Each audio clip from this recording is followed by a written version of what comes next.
Welcome back, everybody, to another deep dive into Laneway Homes in BC. And this week, we're going to be focusing on Richmond, a city that's been making some pretty interesting moves when it comes to housing. And we know a lot of you out there are thinking about building a laneway home, maybe for family or as an investment. So we're going to break it all down for you. Yeah, you've come to the right place. We've got all the latest information straight from the city of Richmond, all updated as of July 2024. So we're going to give you the nitty-gritty. Perfect. Okay. Okay, so let's rewind a little bit. Right. Back in December 2023, the province introduced Bill 44. Can you remind us what that was all about and how it's playing out in Richmond? Yeah, Bill 44, that's the one that's really pushing for more housing options across BC, right? Yeah. It basically requires municipalities to allow for what they call small-scale multi-unit housing, and that includes laneway homes. Right. So Richmond jumped on board and rezoned thousands of properties back in June 2024 to comply with that. Wow, that sounds like a huge shift. So does that mean everyone suddenly had to start building extra units on their property? Not at all. It just means they have the option if they want to. What's interesting is that Richmond's kind of put their own spin on things. They're really focusing on keeping that kind of existing neighborhood character. Oh, so instead of like those big cookie-cutter developments, Yeah, they're going for something that's a bit more integrated. exactly. They're thinking height limits, sloped roofs, decent-sized yards. It's all about blending in, not sticking out. I like that.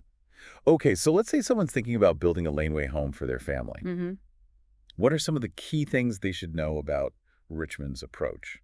Well, multi-generational living is becoming more and more common these days, and Richmond seems to really get that laneway homes offer a great solution for families who want to be close, but also need a little space of their own. Yeah, I can definitely see the appeal. Yeah. You could have aging parents nearby or give your adult children a place to get on their feet, hmm all while still having some independence. Exactly. And the regulations actually allow for different configurations too. So you could have a detached unit, maybe something above the garage. There's options that work for different lot sizes too.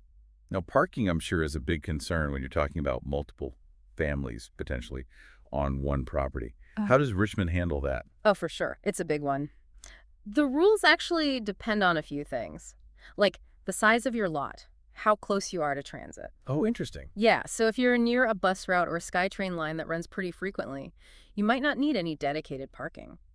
But in other cases, you might need to think about street parking, a side driveway, or even lane access if your property backs onto a lane. Right. So it sounds like there's some flexibility there, Yeah. but it probably makes sense to work with someone who really knows all the ins and outs of these regulations, right? Oh, absolutely. You want to make sure you're doing everything by the book. For sure. Okay, so let's switch gears a bit and talk about the investment potential of laneway homes. Richmond's rental market is pretty competitive, so I imagine there's some opportunity there. Oh, there's definitely potential. You can imagine a laneway home, bringing in that steady stream of rental income. That could help offset your mortgage, maybe give you a little extra cash flow. Yeah, that sounds pretty appealing. But I'm guessing it's not as simple as just building something and watching the money roll in. hmm What are some of the things that potential investors should be thinking about? Well, you're right. You always need to do your homework with any investment. Right. So things to think about, construction costs, what kind of rental income can you expect based on market rates, and what's the overall demand like in your area? So location plays a big role. Oh, huge. And while Richmond doesn't officially call laneway homes affordable housing, their smaller size and potentially lower rents compared to bigger houses could attract a certain type of renter. It's about finding that right niche. That makes sense. Hmm. Okay, so we've talked about the general rules, the family aspect, the investment side. But I know Richmond has all these different zoning categories. Do those come into play at all when you're talking about laneway homes? They do, but maybe not in the way you'd think. Richmond uses these things called RSM zones. You've got small, medium, large, and extra large. Each one has different minimum requirements when it comes to lot size. Okay, so how would those zones affect someone thinking about a laneway home? Well, those lot size regulations mainly affect you if you're thinking about subdividing your property, which is a whole other ballgame.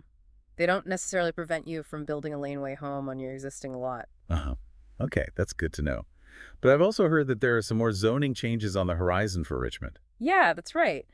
The city's actually trying to simplify things a little bit. They're Mhm. planning to merge all those single-family zones into one new RSM zone, and they're going to tweak the duplex zones a little too. So it seems like they're really trying to streamline things and make those rules a bit easier to understand. hmm But are they getting any input from the community on all of this? Oh, yeah, for sure. Community engagement is huge for Richmond. They have this great platform called letstalkrichmond.ca. You can find all the details about the new regulations there, and you can actually give your feedback. Oh, wow.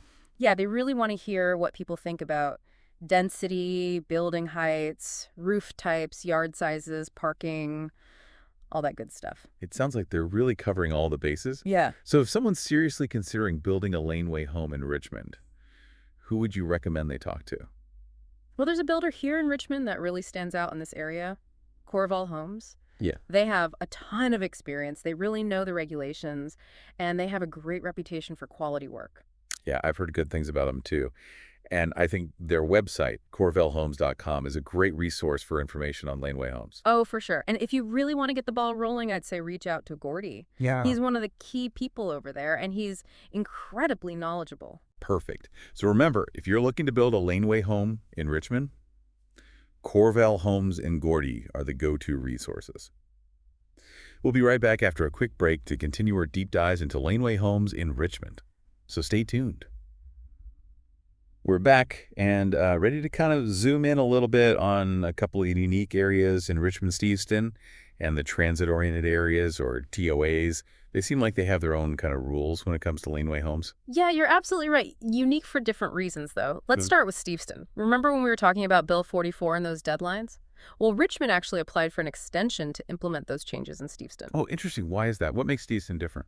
Well, it's a couple of things. I think, for one thing, the city was already in the middle of this huge sewer replacement program in Steveston. Oh, wow. But also, I think they really wanted to be careful about how these new regulations could potentially impact Steve Tyson's character. Yeah. You know, it's got that historical vibe, the small town feel. Right. You don't want to lose that. Exactly. So as of July 2024, that extension was still under review.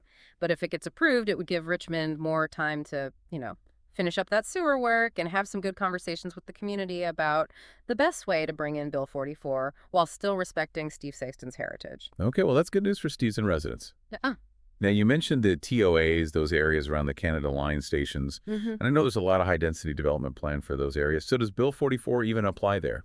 Actually, no. Since those areas already have these big development plans in motion, the province kind of exempted them from those small-scale multi-unit housing rules. Okay, so what's the plan for those areas then? Are there different rules altogether? Yeah, they have something called the Minimum Development Framework, or the MD framework for short, and it basically sets the rules for building heights and density based on how close you are to a Canada line station. Okay, could you give us some examples? Like what kinds of developments could we see in those areas? Sure, so let's say you're within a 5-minute walk of a station. You could see some pretty tall towers, like 20 stories high with, a higher density of units. But as you move further out, things start to scale down. So between a 5 and 10-minute walk, you might see mid-rise buildings, maybe up to 12 stories. And beyond that 10-minute radius, you're generally looking at buildings capped at 8 stories. So it's all about creating those walkable, transit-oriented communities where people can easily access shops and services and transportation. Exactly. And while laneway homes might not be the focus in those TOAs, all the condos and townhouses and apartments that they're building will still add to that greater mix of housing choices in Richmond. Yeah, for sure. It's interesting how Richmond is taking this kind of tailored approach to different areas, creating these really specific plans. Yeah, what stands out to you about their approach? I think it just feels like they're really trying to create balanced communities that cater to different needs and lifestyles. It's not just about, one-size-fits-all solutions. It's about listening to what residents want and making sure that developments reflect their vision for the city. Yeah, you've hit the nail on the head there. That focus on community engagement seems to be a big priority for them. And speaking of community engagement, we know that Richmond have an official community plan update coming up in fall 2024. That's going to be another chance for residents to weigh in on the long-term vision for the city. Absolutely. But before we get too far ahead, I think we should circle back to our listener who's thinking about building a laneway home, but probably wondering about, the more practical side of things. Yeah, good point. We've talked about zoning and regulations, but what about the actual building process? Well, that's where having a trusted builder comes in. And, remember we talked about Corval Homes?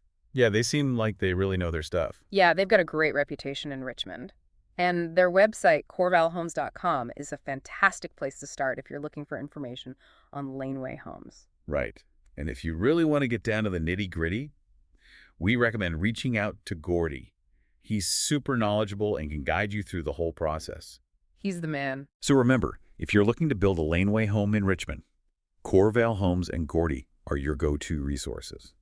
Okay, let's take a quick moment to recap some key takeaways before we move on to talking about the exciting possibilities that these changes bring. Well, we've covered a lot of ground in our deep dive into Laneway Homes in Richmond. From Bill 44 to Steve Stinn to those TOAs, it's clear that a lot is happening with housing in Richmond. Yeah, we even threw in a bonus tip about reaching out to Gordy at Corval Homes. Exactly. But before we wrap things up, I think it's important to take a step back and consider what all of this means for the future of neighborhoods in Richmond. Yeah, I agree. With these changes underway, how do you see things evolving? Well, it feels like Richmond's at a crossroads, right? Yeah. And the decisions that are being made today are really going to shape the city for years to come. This push for laneway homes, it's not just about adding more housing units. It's about creating more diverse neighborhoods. It's about giving families and individuals more options. And I think it's also about fostering that sense of community. Yeah, you're right. I think you've hit on something really important. It's about creating a city that's more inclusive, more vibrant, and more responsive to what its residents actually need. Exactly. And that's why it's so important for people to get involved, to make their voices heard, and to help shape the future that they want to see. Couldn't agree more. Whether it's through platforms like letstalkrichmond.ca or participating in those official community plan consultations that are coming up, residents have a real opportunity to make a difference. It's empowering to think that we're not just passive observers. Yeah. We can actually participate in shaping the communities where we live. Absolutely. And that's what makes this whole conversation about laneway homes so exciting. It's not just about bricks and mortar. It's about creating a city that works for everyone. Well said. Huh? So as we wrap up our deep dive, what's the one key takeaway that you hope our listeners walk away with today? I hope they feel informed and inspired to explore the possibilities, whether they're thinking about a laneway home for their family or as an investment, or even if they just want to stay engaged in how their city is evolving. There's so much information out there and so many opportunities. I love that. And remember, if you're looking for some expert guidance on building a laneway home in Richmond, Corval Homes and Gordy are the people to call. You can find them online at corvalhomes.com. It's been great diving deep into this with you. It has. Thanks for joining us, everyone. And until next time, keep exploring, keep learning, and keep diving deep.